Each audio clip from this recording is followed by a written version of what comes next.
안녕하세요. 축구 전문 기자 한준입니다. 선수단 내에 어떤 문제가 생기더라도 결과를 얻어낼 수 있는 전술 전략을 구성해내는 것이 감독의 역할이라고 할 수 있겠습니다. 토트넘이 2014-2015 시즌 프리미어리그 개막 이후 첫 번째 패배를 당한 뉴캐슬 유나이티드와 3라운드 원정 경기는 에디 하우 뉴캐슬 감독의 대응 능력이 빛났다며 포스테코글루 감독과 비교하는 유럽 현지의 분석이 쏟아지고 있습니다. 세계적인 스포츠 웹진 디 애슬레틱은 특히 수비 라인에 큰 문제가 생긴 뉴캐슬이 브라질 미드필더 조엘링톤에게 경기 중 1인 2역의 역할을 맡기면서 부진한 경기 내용 속에서도 값진 승리를 이끌어냈다고 분석했는데요. 에디 하우 감독은 뉴캐슬의 7번 조엘링톤의 능력을 극대화하며 활용하는 데 성공했지만 토트넘은 7번 손흥민 선수를 제대로 활용하지 못한 포스테코글루 감독의 용병술 문제로 인해 쓰라린 패배를 맛봤다고 지적하고 있습니다. 에디 하우 감독의 조엘링톤 활용이 전술적으로 어떻게 포스테코글루 감독의 토트넘의 승리를 거둘 수 있었는지 디애슬레틱의 컬럼 풀버전을 통해 해석하고 해설해드리도록 하겠습니다. 한 명의 플레이어가 경기의 스토리를 가장 잘 요약하는 경우 드물지 않습니다. 보통은 경기를 주도하거나 또 한두 골을 넣거나 경기장을 지배하는 플레이메이커로 활약한 선수가 그 주인공이 되곤 하는데요. 토트넘과 뉴캐슬의 경기는 달랐습니다. 토트넘이 1대2로 패배했던 그 경기는 득점을 만든 선수, 득점을 직접 한 선수가 아니라 에디 하우 감독이 미드필드에서 브라질 출신의 조엘링톤을 맹활약하게 만들었기 때문이라는 평가가 가장 잘 어울린다는 분석이 나왔는데요. 조엘링톤이 경기 중에 스플리트 롤, 경기 중에 두 가지의 다른 역할을 하면서 굉장히 부진했던 뉴캐슬이 토트넘을 이길 수 있었다고 설명합니다. 뉴캐슬이 승점 3점을 가져갔지만 에디 하우 감독의 뉴캐슬이 실제로 넓은 지역에서 평소와 같은 패스 조합도 보여주지 못했고 실제로 뉴캐슬의 강점들을 거의 보여주지 못했던 경기였어요.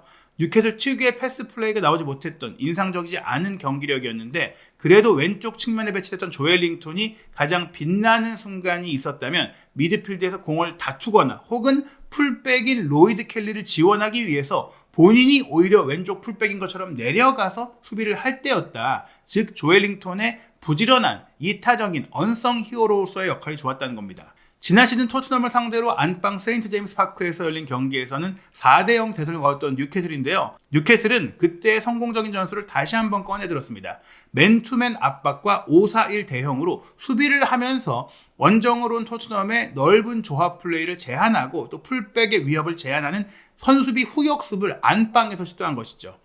이번에는 다만 앤서니 고든과 하비 반스 같은 측면 공격수들이 백5 라인을 구성하기 위해서 윙어가 윙백으로 내려오는 상황은 아니었어요. 반대로 이 선수들은 뉴캐슬이 공을 잡았을 때 역습할 수 있는 위치에서 속도를 활용해서 뒷공간을 노렸습니다.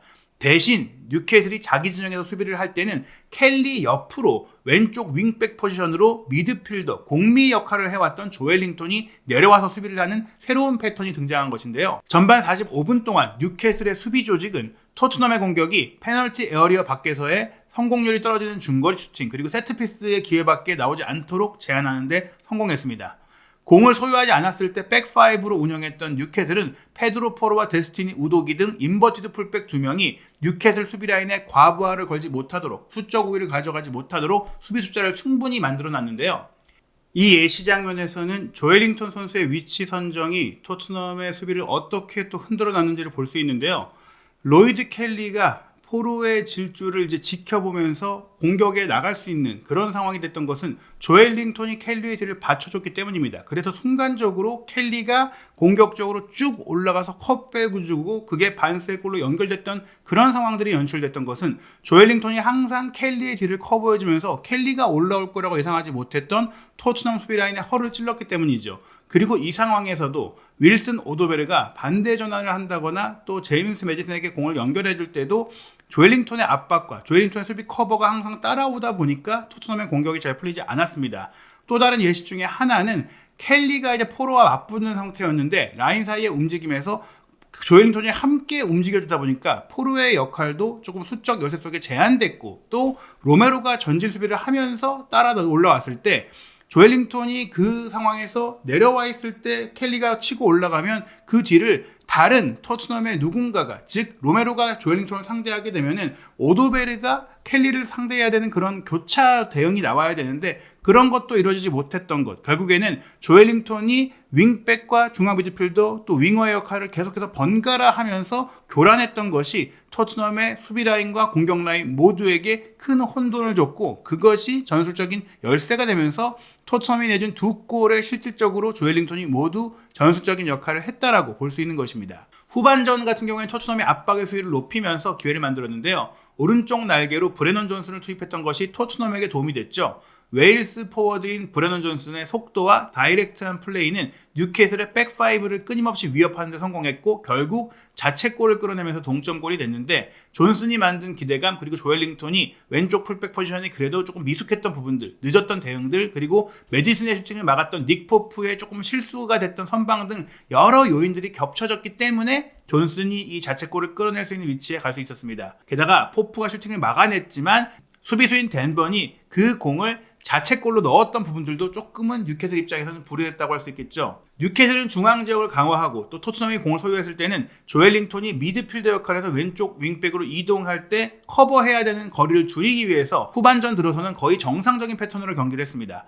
28살의 조엘링턴이 후반전에는 다시 득점이 필요해졌기 때문에 윙백보다는 미드필더에 가까운 역할들을 많이 했었는데요. 그럼에도 윙백으로 수비를 해야 할 때는 켈리가 공격을 올라갈 때는 항상 그 자리를 커버해줬고 또 미드필더 지역에서 브루노 기마랑이스 옆을 커버해주면서 함께 경합을 하는 등 중미 그리고 공미 왼쪽 윙백 역할을 계속해서 소화하는 역할을 통해서 정말 열심히 뛰었습니다.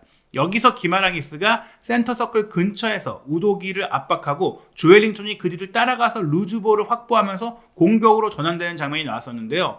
이후에 제이콥 머피가 뉴캐슬의 두 번째 골에 근접했던 기회를 이 장면을 통해서 만들어냈죠. 비카리오의 선방이 없었다면 이미 좀 더 이른 시간에 뉴캐슬이 앞서갈 수 있었다는 겁니다. 또한 조엘링턴은 여전히 페널티 에어리어까지 내려와서 백포라인의 동료들을 돕고 위험하게 오는 공을 처리하는 스위퍼로서의 역할도 했고 수비형 미드필더로서의 역할도 해줬습니다. 반면 뉴캐슬이 오후 내내 이 경기 내내 공을 소유했던 최고의 순간도 조엘링턴에게서 나왔는데요. 바로 결승골 장면이죠. 조엘링턴은 골을 넣기 위한 빌드업 과정에서는 왼쪽 8번 메잘라 역할로 출발해서 팀의 공격 전진을 위해서 공을 확보했죠. 레프트백이 루이스 홀에게 공을 돌려준 이후에 댄번에게 패스하라고 신호까지 줍니다. 조율사의 역할을 한 것이죠. 뉴캐슬의 센터백 댄번이 다시 조엘링턴을 발견했고 조엘링턴은 댄번으로부터 공을 이어받아서 메디슨을 제치고 드리블을 합니다. 즉 본인이 설계한 빌드업인 거예요. 뉴캐슬이 다시 앞서간 상황 90분까지 10분 정도 남아있을 때 상황별 백포라인 수비를 위해서 티노 리브라멘토의 옆까지 커버한 선수가 머피였습니다. 이 상황이 어떤 얘기냐면 조엘링턴이 공격에 가담하니까 백파이브가 이루어지지 못했잖아요. 조엘링턴의 공격 가담이 많아지자 오른쪽 측면 공격수로 뛴 머피가 백파이브 오른쪽 윙백 역할을 해주면서 조엘링턴의 역할을 또 함께 해줬다는 거예요. 결국에는 머피를 투입했던 것이 골로 이어진 어시스트도 만들어냈지만 수비적인 커버도 해줬고 조엘링턴과 머피 두 명을 윙백 겸 윙어 겸 미드필드로 썼던 에디 하우 감독의 정말 놀라운 용병술이자 전략이라고 할 수 있겠습니다. 이 두 선수의 헌신 덕분에 멀티 역할 덕분에 뉴캐슬은 남은 시간 동안 조엘링턴이 중앙지역에서 공을 소유하는 미드필더로서의 역할을 하면서도 조엘링턴이 수비 커버를 안 해주더라도 머피를 통해서 수비의 안정성까지 확보하면서 경기를 마무리할 수 있었던 것입니다. 조엘링턴의 활약과 전술적인 역할은 뉴캐슬의 경기력을 그대로 반영해줬다고 할 수 있겠는데요. 전반전에는 수비 조직력을 통해서 토트넘의 공격을 제한했고 미드필드에서의 집중력을 통해 여러 차례 공을 소유할 수도 있었지만 그래도 선제골로 이어진 스루 패스를 제외하면은 소유권을 장악하는 능력이라든지 공격적으로 임팩트 있는 플레이가 뉴캐슬의 이전을 생각한다면 부족했던 건 사실입니다.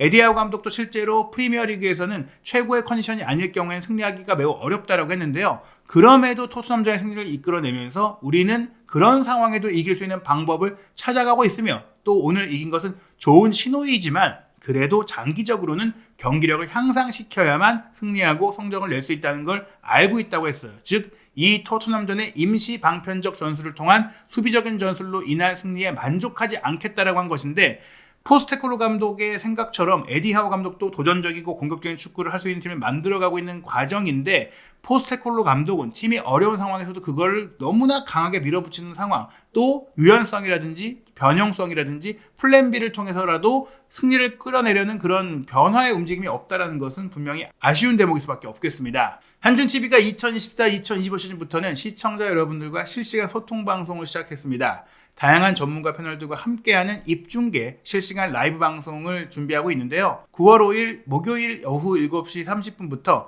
대한민국 축구대표팀의 2026 북중미 월드컵 아시아 3차 예선 첫 경기, 팔레스타인과의 경기, 그리고 9월 10일 화요일 밤 10시 30분에는 오만과의 2차전 원정 경기 한준TV의 실시간 입중계로 함께 하실 수 있습니다. 9월 대표팀 월드컵 예선 일정 이후에는 프리미어리그 빅매치가 이어지는데요.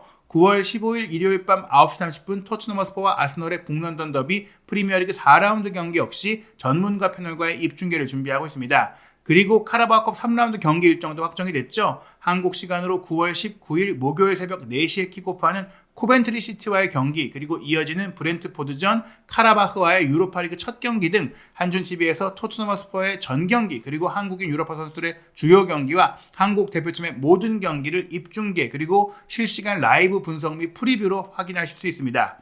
한준TV 구독, 좋아요, 알림 설정을 통해 한준TV가 새롭게 시작한 실시간 라이브 소통 방송, 입중계 방송 놓치지 않으시기 바랍니다.